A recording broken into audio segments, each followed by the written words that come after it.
भाजप महाविकास आघाडीला धक्का देण्याच्या तयारीत असल्याची माहिती सूत्रांनी दिली आहे। विधानसभेतील दारुण पराभवानंतर आता मवियातील काही खासदार भाजपच्या संपर्कात असल्याची माहिती समोर येते आहे। भाजपमधील वरिष्ठ सूत्रांनी लोकशाही मराठीला ही माहिती दिली आहे। लवकरच मवियातील काही खासदार राजीनामा देण्याची शक्यता आहे, तर भाजपकडून महाराष्ट्रामध्ये मिशन लोटस राबवलं जाणार असल्याचं सूत्रांकडून कळत आहे। त्यामुळे आता ते खासदार नेमके कोण जे भाजपच्या गळाला लागलेले आहेत असा सवाल या ठिकाणी उपस्थित होतोय आणि मवियामधील कोणत्या पक्षाचे ते खासदार आहेत असा सवाल या ठिकाणी उपस्थित झालाय। लोकसभेचा आपण निकाल बघितला, विधानसभेमध्ये तर पूर्णपणे क्लीन स्वीप या ठिकाणी पाहायला मिळालेली आहे। महायुतीला प्रचंड यश आलंय, पण लोकसभेमध्ये आपण बघितलं तर 15 ते 17 जागा या महायुतीच्या आलेल्या होत्या, त्यामध्येही भाजपच्या जागा या 9 आलेल्या होत्या आणि त्यामध्येच आपण बघितलं तर महाविकास आघाडीला 30 पेक्षा जास्त जागा मिळवण्यात यश आलं होतं। पण आता त्यापैकी काही खासदार हे भाजपच्या गळाला लागल्याची माहिती समोर येते। त्यामुळे आता ते खासदार नेमके कोण याविषयी उत्सुकता निर्माण झाली आहे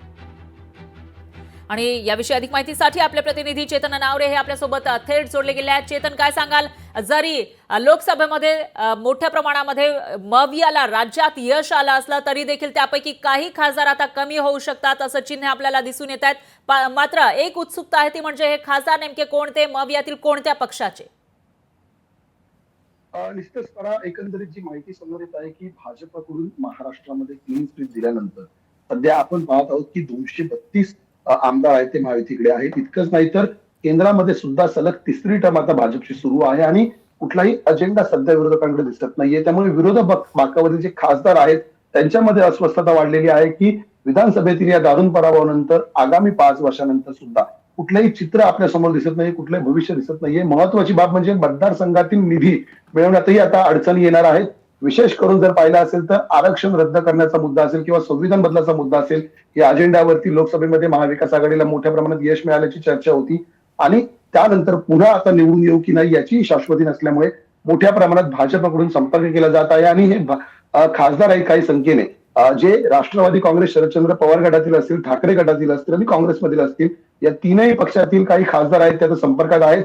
लवकरच मर्जिंगचा ऑप्शन आहे का हा भाजपकडून तपासणी केली जात आहे। जर मर्जिंगचा ऑप्शन असेल तर शरदचंद्र पवार गटातील खासदारांना राष्ट्रवादी काँग्रेस किंवा भाजपमध्ये प्रवेश दिला जाईल, यावर ठाकरे गटातील आमदारांना शिवसेना किंवा भाजपमध्ये घेतले जाईल।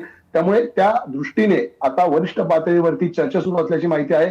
संसदेचं अधिवेशन सुरू असलं तरीही महाविकास आघाडीतील खासदारांना कुठल्याही प्रकारची छाप या अधिवेशनात पाडता आलेली नाहीये। याउलट पुढील 5 वर्षानंतरही महाराष्ट्रामध्ये कुठेही सत्ता हाती येईल असं चित्र दिसत नाहीये। त्यामुळे अस्वस्थ खासदार जे आहेत महाविकास आघाडीतील ते आता भाजपच्या संपर्कात येऊ लागलेले आहेत। भाजपमधील एका बड्या नेत्याने ही माहिती दिलेली आहे। त्यामुळे लवकरच जर महाराष्ट्रामध्ये मिशन लोटस राबवताना आपल्याला पाहायला मिळालं तर आश्चर्य वाटायला नको।